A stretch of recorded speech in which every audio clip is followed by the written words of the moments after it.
Jeff, this morning you were talking about Leaky Black. You said he's kind of an ultimate glue guy for Carolina. It made me curious.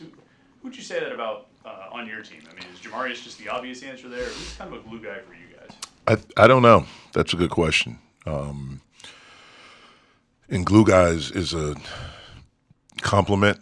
Some people may not take it that way, but it is. It probably is JB. He can just do a lot of different things, fill a lot of different roles for you, for us, I should say, and does them all at a pretty high level. Jeff, earlier I asked Hubie about kind of the parity in the ACC. There's 9 teams in your league right now that are over 500 against each other. There's 10 teams that are over 500 overall. What does that say about just the compete level of the teams in this league? And you guys are obviously pretty ahead in the mix in all of that. Well, I've said it over and over. I think our league is really good. I think it has been really good. I think they're really good players, good coaches, really great pride and tradition in every program. And it makes for great competition, night in and night out. There are no gimme games. There are no easy games. It's just a very, very good competitive league from top to bottom. Jamarius was saying he wanted to leave Pitt better than what he left, what he found it. Mm-hmm. How does he do that? Maybe stuff that we don't even see. We see what's on the court, but we don't see the other stuff. Yeah, it's a lot. I mean, he's done a lot. I mean, he's obviously his play, especially this year, has been at a very high level. But I think I thought from the time he got here that he has big time leadership qualities, and I think you see that even more this year. I think he tried last year, but it didn't work, and I think he stopped trying. I think this year he's done it at a very, very high level in practice, in the locker room, off the court. Just doing stuff with guys, helping guys. I see it in relationships, especially with the younger guys. I see how they look at him, and so he's been big time with it. Jamarius talked about being excited to play one more game at the Dean Dome, somewhere where he had a state championship in high school and everything. Over your time in basketball, have you noticed that guys really are able to step up their play when they get to play back home where they grew up? Yeah, I mean, it's always great to go back home. It's always great to, and exciting to play, a storied program. I mean, that court is, there have been some really good players that have played on that court. And so when you go in there, there's always excitement about that. When we've been talking to Jamarius about the comment that he made, it's about trying to set up an environment or a culture here moving forward. What have you seen from some of the younger guys who have kind of responded to maybe some of the challenges that the older guys have said to say, hey, like, meet this level and carry forward? Our young guys are incredible, man. I mean, they just they want to learn. They're incredibly appreciative. Want to be a part of something. Great listeners, workers, no excuse guys. And so it's really good to have some older guys here that are just like that and that want to help them. They want to see them be successful. And they do it how they show up every day and their interactions with them. Can you give us like an anecdote or example, just a moment where like you saw like one of your younger guys in a moment you just said, wow, that's really cool? I mean, there are a lot. I mean, I see it every day. I mean, just about every day after practice, when we're done, it's usually about 9 or 10 guys staying after, getting extra work.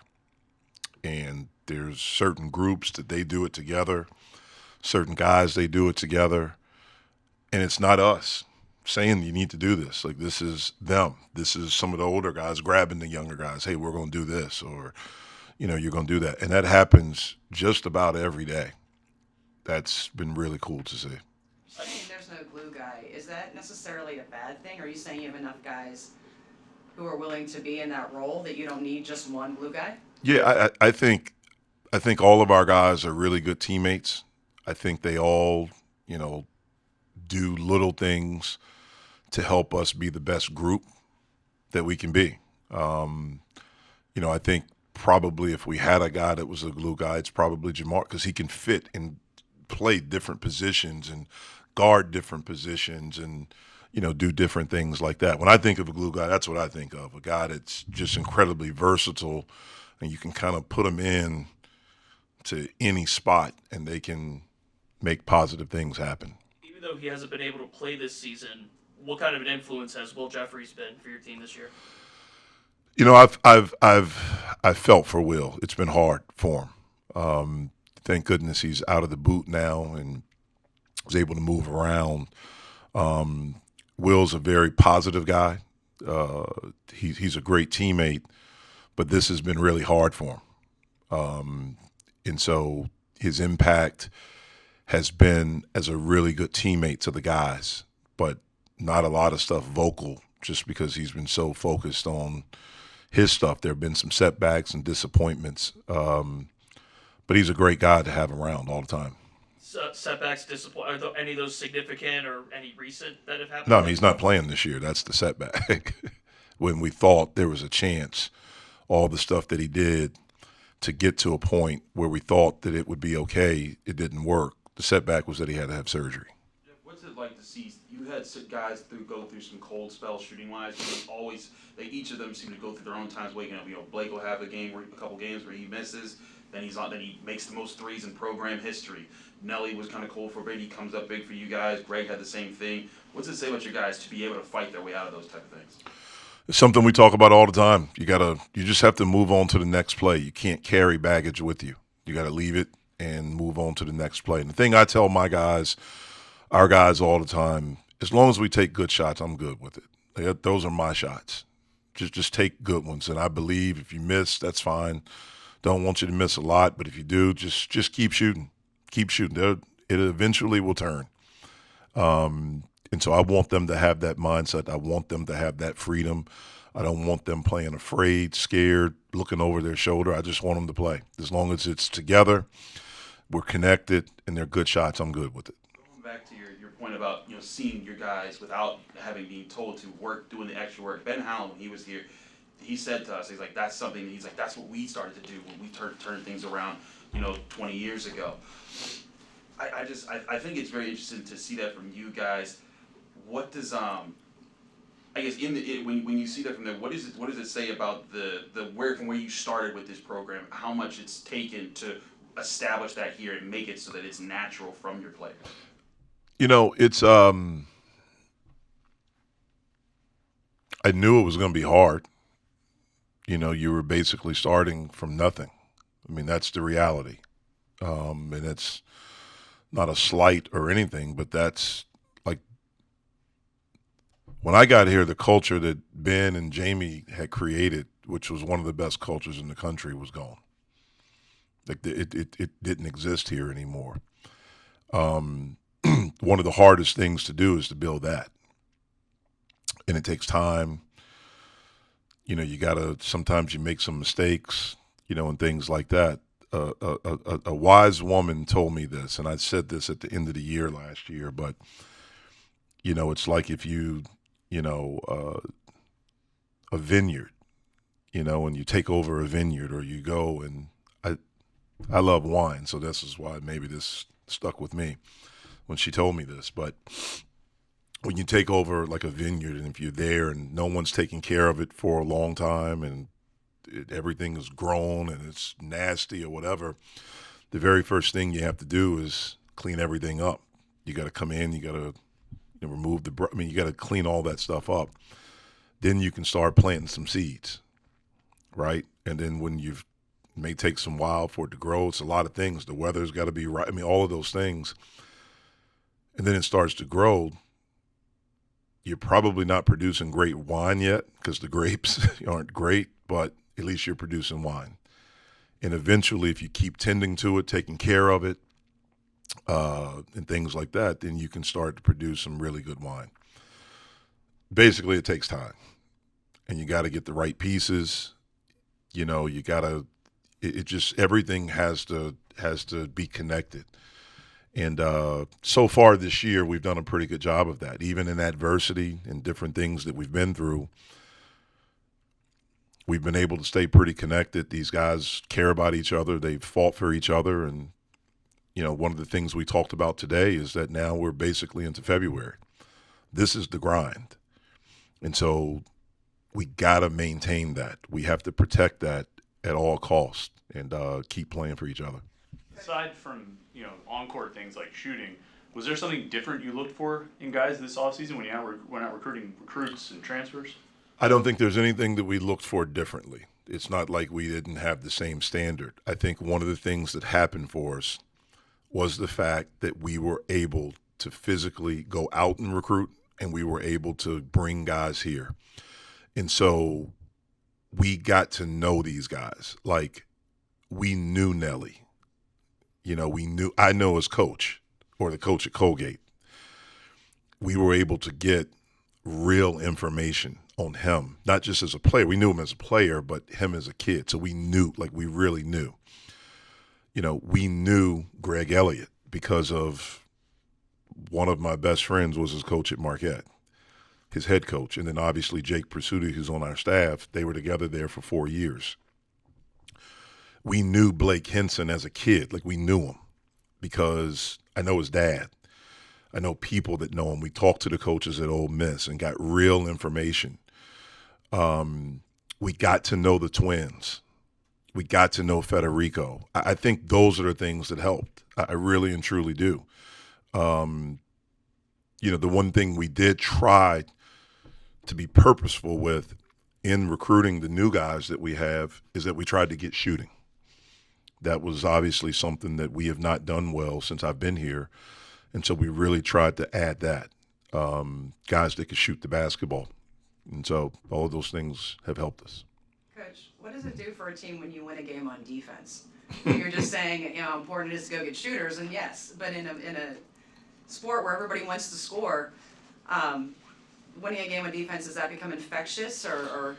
I hope it does. Obviously that's the reason why we won on Saturday. The last 2.5 minutes to hold them scoreless, to get 3 turnovers, to force 3 turnovers.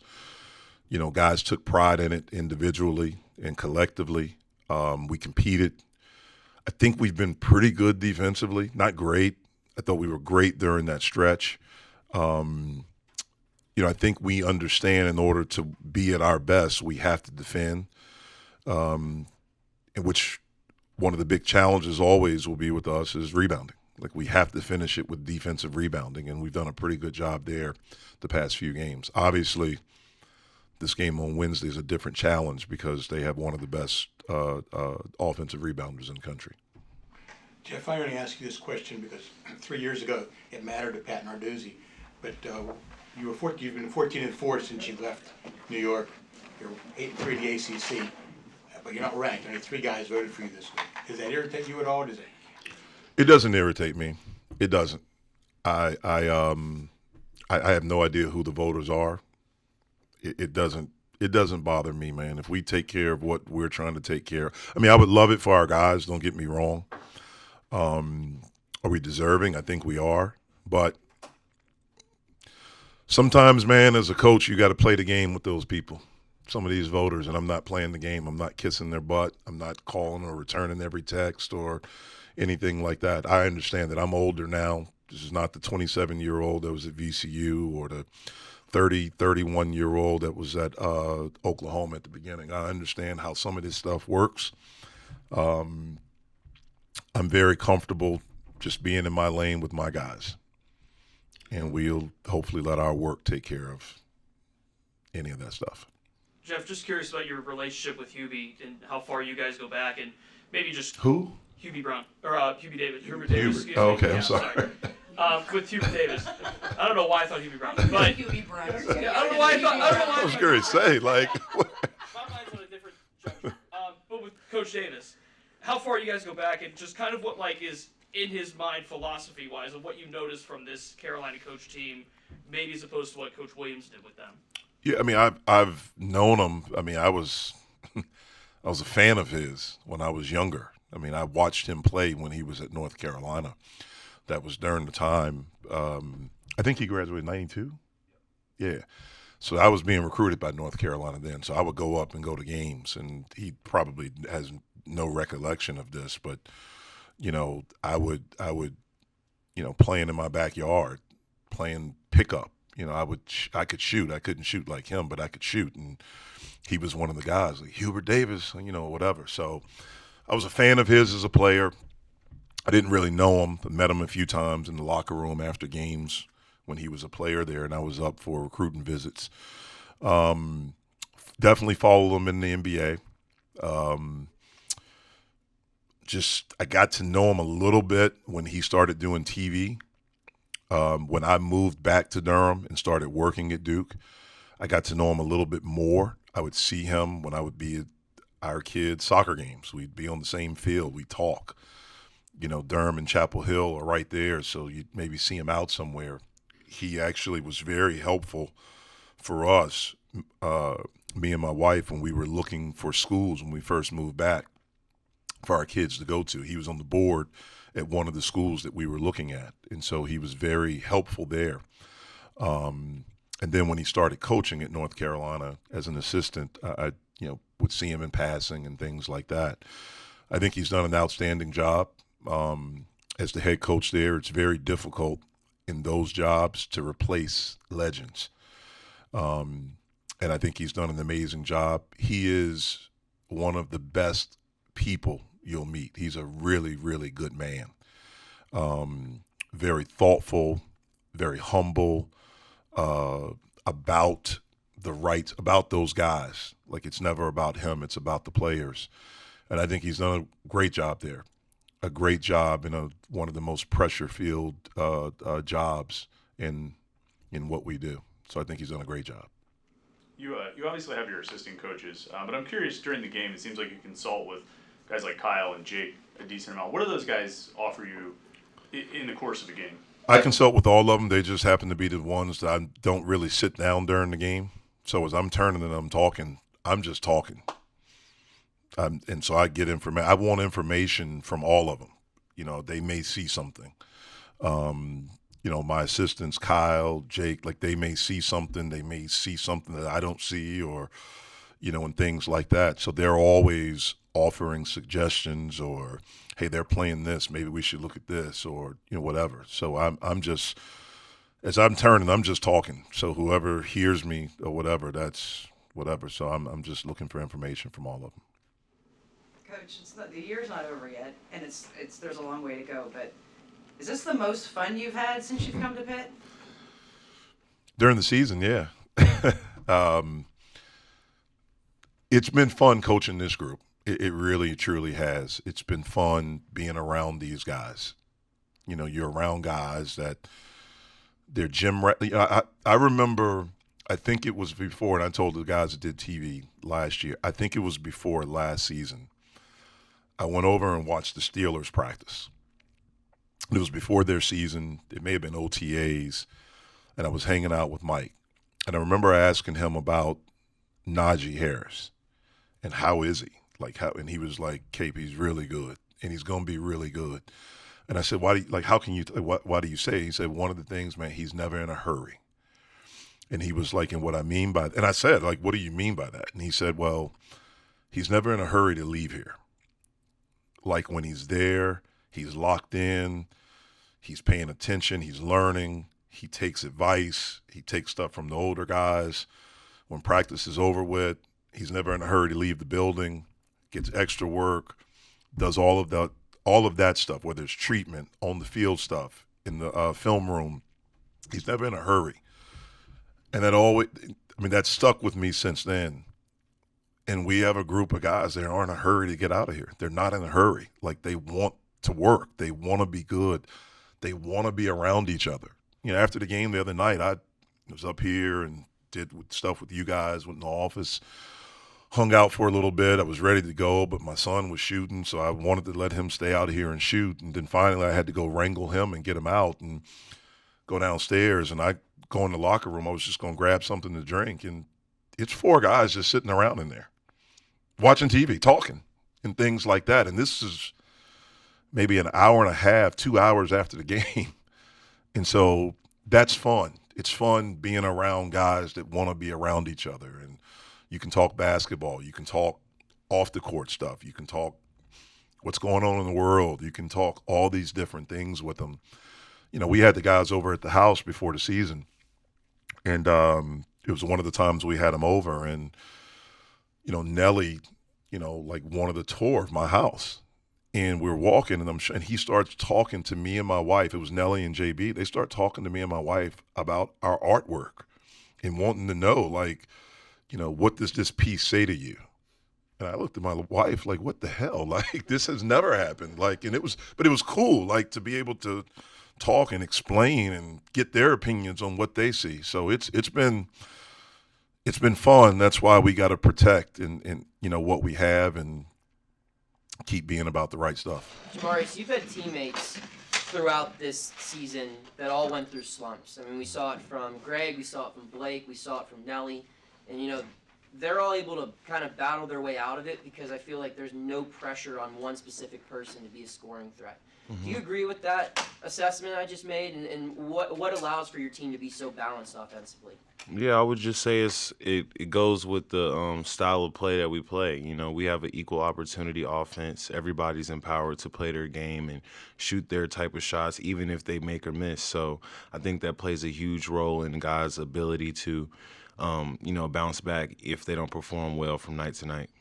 JB, this time of year, there's a lot of mileage on the body. You're playing 34 minutes a game, and it's your other teammates too, I'm sure. I mean, how do you stay fit? How do you stay in shape? How do you stay ready and keep your body right this time of season? Yeah, for me, I just, you know, try to pay closer attention to the things that I control. You know, that's fueling, that's sleeping, and for me, I'm just trying to capitalize on those few things. You had probably the best game of your career last time you guys played North Carolina. Do you expect to have a little bit more of a target on your back this time around? I mean, I just look forward to the competition. You know, they're obviously going to do things differently, you know, as far as scheming, ball screen coverages, you know, things like that. So for me, I just look forward to getting out there, you know, making my reads and, you know, seeing how the game goes.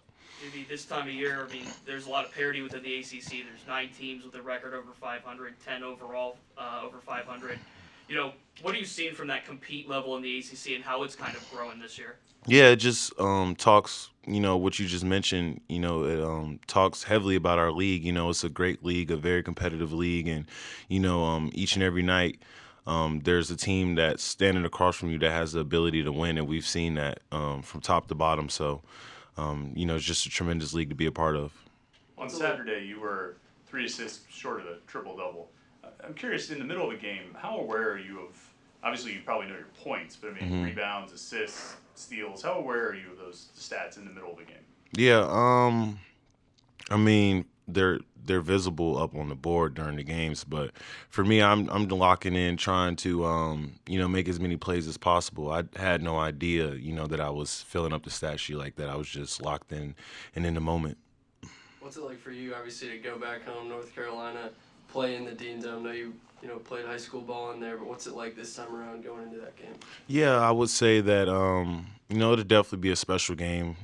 Last time playing in that arena, I played there, won a state championship there, won last year there. So it's definitely going to be special to be in front of family and friends and, you know, have another opportunity to compete in that building. It's clear on Saturday you guys were feeding off the crowd. You're going back on the road. Where do you find that extra oomph when you're on the road? Yeah, for us, it just comes down to the, you know, the people that we take on the trip with us. You know, that's going to provide the oomph that we need. You know, we have to lock in collectively as a unit and understand that it's us versus them. Jamarius, what do you remember about the first time you met Blake, and when did you know that relationship was going to work together? Yeah, you know, I met Blake this summer, and immediately I just knew the relationship would work. You know, he's a tremendous guy. He's selfless, and he's been there all season for us. Jamarius, do you put any thought into, you know, everyone's focused on this year, but do you put any thought or responsibility into trying to help guys be leaders for when you're done after your time here? Yeah, definitely. That's the biggest goal for me, is to leave a place better than, you know, when I came in. So for us, it's definitely, you know, as veteran guys trying to establish a culture, establish a foundation, establish some things that the younger guys can take and learn and, you know, help propel them for the seasons to come and, you know, as they continue with their journey. what are some of the things that you could think back to, like things where you're like, I'm going to challenge this guy in this moment, moments where you've seen some of the younger guys on this team rise up and meet that challenge? Yeah, I would say, for example, like Nate, he's given tremendous effort on energy. Tremendous effort and energy on the defensive side. He wasn't doing that early in his career, but now he's given those second efforts, and that's played a big role in our season and, how we've been able to win ball games, with him and other guys in particular. Communication, we're communicating more. The younger guys are picking up on coverages that we're trying to do, being more demanding in ball screens, calling out switches, things like that have definitely helped them and helped us. Earlier today, Carolina's coach talked about how you and your teammates are able to create shots for yourselves. When you go back and watch film, whether it's of yourself or Nelly or Blake, whoever it may be, what do you kind of use to judge whether you took a good shot or whether you were able to create your own shot and it was a good shot? Yeah, for us, it's just about, I feel like the big part about this team that makes us, so successful is the fact that everybody knows their strengths and weaknesses. So for us, if I'm taking a shot that's within my strength realm, then it's a good shot for us, and the same thing for everybody else. Greg's a three-point specialist. So if he pulls a three, we're not worried about it because that's exactly what he does. You get what I'm saying? So I think that plays a tremendous role in, why we're able to play how we play. You're doing that at a high percentage this year, maybe even compared to last year or earlier in the season? Yeah, definitely. I would say as the season has gone on, we've definitely gotten better. Players understand each other's tendencies, and, we're just able to play off each other better. Jamarius, Greg talked on Friday about how he knew this team was going to turn things around after it got back from Brooklyn when you guys were 1-3. Can you just talk about how different this group is? Maybe, obviously you're not different as far as roster construction, but what changed since then? Yeah, I would just say we got more, experience underneath our belt. Earlier on, we were a new team, so many new guys, so many new faces, and we were hit, with some adversity and some fire that we had never been in before. So now we have, some of those experiences, some of those war wounds, and we're able to, be collective in some of those moments as opposed to, divided. If I would have told you after that, considering that, you guys haven't had Dior this year, if I would have told you were gonna have limited John Hughley, you weren't gonna have Will, you were gonna start the year 1-3, but you're gonna be in the spot that you're in now, would you still believe me as a team? Yeah. Yeah? Why is that? What allowed you to have that much confidence, if considering all of those obstacles that you didn't know were coming, but even with those obstacles, what allows you to still believe that you guys would have been successful? It just comes down to what coach has been preaching, and that's a collective unit that pulls in the same direction, that is selfless and, generally happy about the next man succeeding. And I feel like that's the biggest thing, regardless of who's been in and out, that we've been able to keep consistent. When I was watching you guys do your intros, and you guys were getting excited before the crowd and they're coming out, I saw Dior doing handshakes with you guys. What has he been like as a teammate, just in practice and just helping you guys out? Yeah, I would say that Dior has been a sponge ever since he's been back. He's eager to learn, eager to get better, and eager to contribute in the ways that he can, for this team. So, you've seen him do the handshakes. Obviously, KJ does that every game, but he was out. So, Dior was, blessed with that task, and, he was able to provide us that energy going into the game for sure. Jamarius, you guys are 14-4 since you escaped from Brooklyn. You're 8-3 in the ACC. But this week, only 3 voters put you in their top 25. Does that irritate you or any of your teammates at all? It doesn't matter for us. Like Blake said, what you thought about us before, it doesn't matter. All it matters is, what we are doing internally. So the rankings doesn't matter, whatever the case may be, we're just focused on, each game at a time. So if we continue to do that, everything else will take care of itself. Jamarius, what did you guys do so well in that first matchup with Carolina, and how do you try to limit their size and what they're able to do in that regard? Yeah, for us, we got to continue to gang rebound. That's obviously been something that we have to continue to keep a great focus on. Going into their hostile environment, Baycott's a pretty strong presence down there. We're going to have to, continue to gang rebound and then get back in transition. They're a very dynamic team in an open floor. They have great guys, great guards who can do great things, with space and opportunity. So for us, it just comes down to trying to make the game as difficult as possible and executing, where we can. RJ Davis, he is likely going to play. He got injured last week against Syracuse, but their coach said he's probably going to play Wednesday. What stands out to you about him on film? Yeah, I would just say RJ Davis is he's a 3-level scorer, with a high motor, and he's resilient. So for us, we just have to lock in on the task at hand and, make everything for him, a challenge.